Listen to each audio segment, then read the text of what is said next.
అదేవిధంగా నిన్న ఆంధ్ర ప్రాంతానికి సంబంధించినటువంటి ఇరిగేషన్ మంత్రివర్యులు నిమ్మల రామానాయుడు గారు మాట్లాడడం జరిగింది.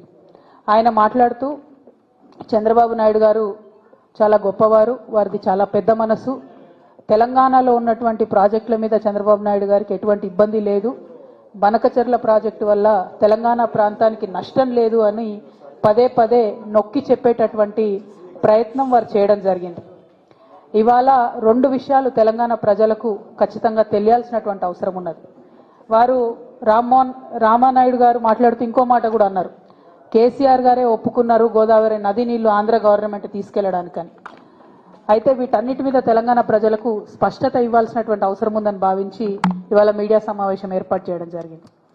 ఆనాడు కేసీఆర్ గారు చెప్పింది ఒకటే మాట, వేస్ట్గా సముద్రంలోకి పోతున్నటువంటి నీళ్లు రెండు తెలుగు రాష్ట్రాలు కూడా వాడుకోవాలి, వాటిని మన పొలాలకు మళ్లించుకోవాలని చెప్పింది. కానీ చెప్పేటప్పుడు మనం పెట్టినటువంటి కండిషన్ ఏంటిది, ఖచ్చితంగా నదుల లింకేజ్ అనేటటువంటిది జరిగినప్పుడు గోదావరి నది నుండి నీళ్లు ఇతర నదులకు లింక్ చేసినప్పుడు ఖచ్చితంగా తుపాకులగూడెం మన తెలంగాణ భూభాగంలో ఉన్నటువంటి తుపాకులగూడెం బ్యారేజ్ వద్దనే లింకేజ్ పాయింట్ ఉండాలి, అది కాకుండా వేరే ఏ పాయింట్ ప్రపోజ్ చేసినా మేము ఒప్పుకోము అని కేసీఆర్ గారు చాలా స్పష్టంగా చెప్పినారు. జగన్మోహన్ రెడ్డి గారి ప్రభుత్వంలో కూడా లింకేజ్ పాయింట్ పోలవరం అని చెప్పి వారు చెప్పినప్పుడు ఆ ప్రతిపాదనను తిరస్కరించిండ్రు కేసీఆర్ గారు తప్పితే ఏనాడు కూడా ఆ ప్రతిపాదనను ఒప్పుకోలేదు.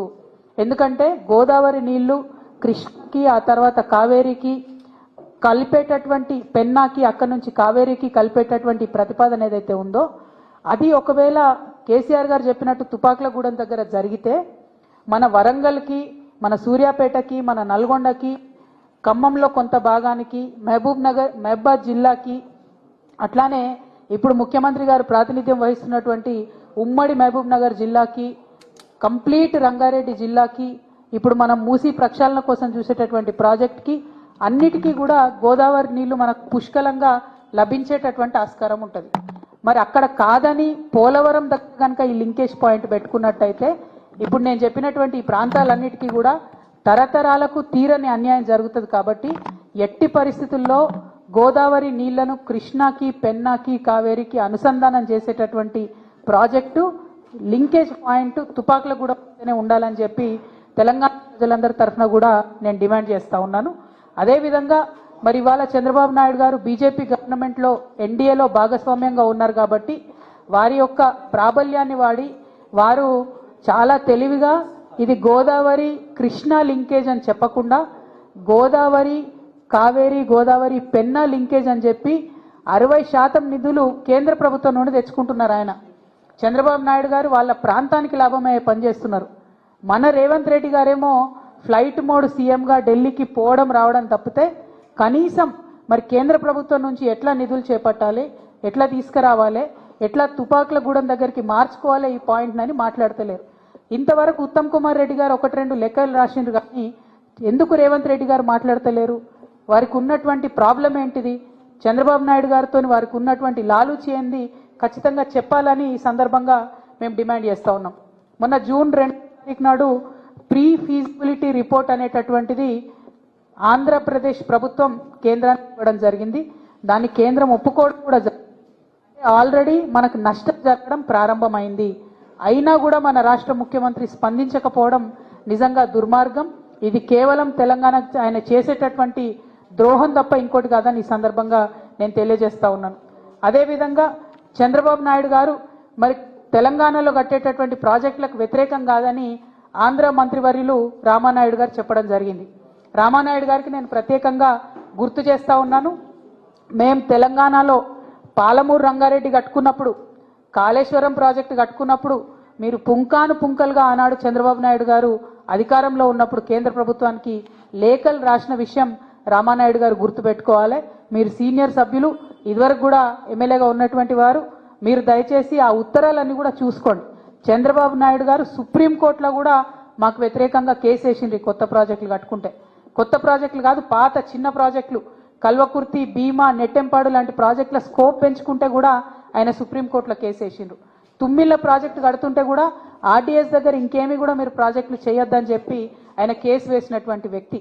అదే మీ ఆంధ్రలో ఉన్న సుంకేష్లను మాత్రం మీరు పెంచుకున్నారు, మా తుమ్మిలను మీరు పెంచుకోనియలేదన్న విషయం తెలంగాణ ప్రజలు, ముఖ్యంగా మహబూబ్ నగర్ ప్రజలైతే మర్చిపోయే ప్రసక్తే లేదు. మహబూబ్ నగర్ నల్లమల్ల బిడ్డనని చెప్పుకునేటటువంటి ఈ చీఫ్ మినిస్టర్ గారు మరి నల్లమల్ల పులిబిడ్డ అని చెప్తారు. చంద్రబాబు నాయుడు విషయంలో, జల దోపిడిని నివారించే విషయంలో మాత్రం రేవంత్ రెడ్డి గారు పేపర్ టైగర్గా మిగిలిపోయినరని చెప్పి నేను ఈ సందర్భంగా ఆరోపణ చేస్తా ఉన్నాను. మీరు పులిబిడ్డ కాదు, you are just a paper tiger. మీరు జల దోపిడి ఆపకపోతే మాత్రం మహబూబ్ నగర్ జిల్లా, తెలంగాణ సమాజం రేవంత్ రెడ్డి గారిని ఎన్నటికీ కూడా క్షమించదు.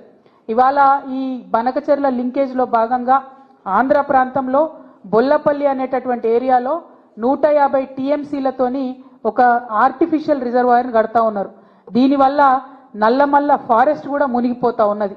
మరి ఆ ఫారెస్ట్ మునిగిపోకుండా తెలంగాణ జాగృతి ఆధ్వర్యంలో ఖచ్చితంగా మేము కోర్టులను ఆశ్రయిస్తాం. ఎట్టి పరిస్థితుల్లో ఈ బనకచెర్ల లింకేజ్ ప్రాజెక్ట్ ఆపడానికి మేము శతవిధాలుగా ప్రయత్నిస్తాం. ఇదివరకు తెలంగాణ జాగృతి ఆధ్వర్యంలో ఉమ్మడి ఆంధ్రప్రదేశ్లో పోలవరం మీద కూడా మేము కేసులు వేసి ఆపే ప్రయత్నం చేసినాం. సో అదే ప్రయత్నం ఇప్పుడు ఈ బొల్లపల్లి రిజర్వాయర్ని కూడా ఆపే ప్రయత్నం చేస్తాం. ముఖ్యమంత్రి గారు నేను సవాల్ చేస్తున్నా, మీరు నిజంగా నల్లమల్ల పులిబిడ్డ అయితే ఈ బొల్లపల్లి రిజర్వాయర్ కట్టకుండా అడ్డుకోండి. దానివల్ల నల్లమల్ల ఫారెస్ట్ కూడా మునిగిపోతా ఉన్నది. మరి ఈ ముఖ్యమంత్రి గారు ఢిల్లీకి వెళ్తున్నటువంటి సందర్భంలో వారు నేను ఇంకొక డిమాండ్ చేస్తా ఉన్నా, మీరు ఇన్నిసార్లు ఢిల్లీకి పోయొచ్చారు కానీ ఎప్పుడు కూడా నరేంద్ర మోడీ గారిని మీరు బీసీ బిల్లు గురించి అడగలేదు. మీరు రాహుల్ గాంధీ గారు చెప్పారు కాబట్టి నేను బీసీ బిల్లు పెట్టినా అన్నారు, రాహుల్ గాంధీ గారు చెప్పినారు కాబట్టి కులగన్న చేసినా అన్నారు. కానీ మీరెప్పుడు మనస్ఫూర్తిగా మాత్రం బీసీలకు మద్దతు ఇవ్వడం లేదు. ఆ విషయం మీ వైఖరితో స్పష్టమవుతున్నది.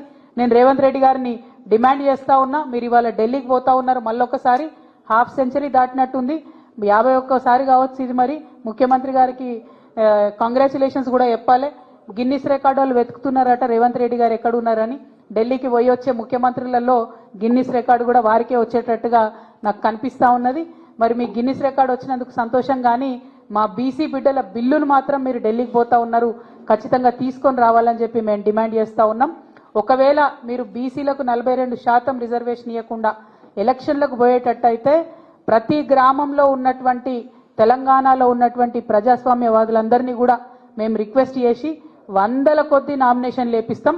ఎలక్షన్ కమిషన్కు ఎన్నికల ప్రక్రియను మేము అడ్డు తగిలే విధంగా 100ల కొద్దీ నామినేషన్లు ప్రతి వార్డులో, ప్రతి పంచాయతీలో కూడా ఏపిస్తామని ఈ సందర్భంగా నేను తెలియజేస్తా ఉన్నాను. అదేవిధంగా బీసీ బిల్లు సాధన కోసం మరి అలా తెలంగాణ వికసిత్ యాత్ర పేరుతో చెప్పి మీటింగ్లు పెడతదట.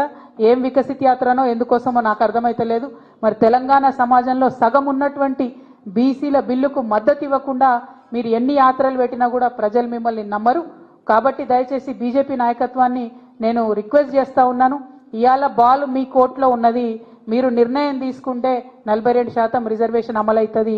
ఒకవేళ ఇప్పుడు రిక్వెస్ట్ చేస్తున్నాం కానీ ఆ రిక్వెస్ట్లు మీరు వినకపోతే 17వ తారీఖు, జూలై 17వ తారీఖు మాత్రం తెలంగాణ మొత్తం కూడా రైల్వే నెట్వర్క్ స్తంభించే విధంగా రైల్ రోకో చేస్తాం.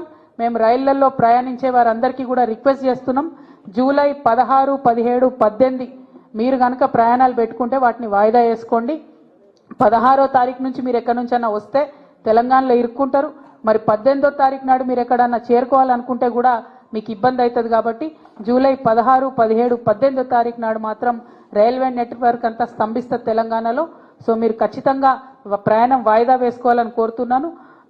People who want to travel through or from Telangana on 16th, 17th, 18th of July through railway network, I request all of you to please kindly postpone your travel plans because Telangana OBC bill is pending at the union government level at Honorable Rashtrapati ji. We are demanding that the BC bill be cleared as soon as possible. To meet that demand, to put pressure on the union government, we are holding a rail roko in Telangana on 17th July. That will inconvenience your travels. So people traveling from and through Telangana in July 16th, 17th, 18th, I sincerely request all of you to postpone your travel plans. So మళ్ళొక్కసారి ముఖ్యమంత్రి గారికి half century దాటి ఢిల్లీకి ప్రయాణిస్తున్నందుకు congratulations చెప్తూ BC bill పట్టుకొని ఢిల్లీ నుంచి రావాలి. బనకచెర్ల మీద అపెక్స్ కౌన్సిల్ మీటింగ్ పెట్టించుకొని బనకచెర్ల ప్రాజెక్ట్ ఆపే మీరు ఢిల్లీ నుంచి తెలంగాణకు రావాలని డిమాండ్ చేస్తూ మరి హాజరైన మీడియా మిత్రులందరికీ కూడా నమస్కారాలు. జై తెలంగాణ, జై జాగృతి, జై KCR. Thank you so much.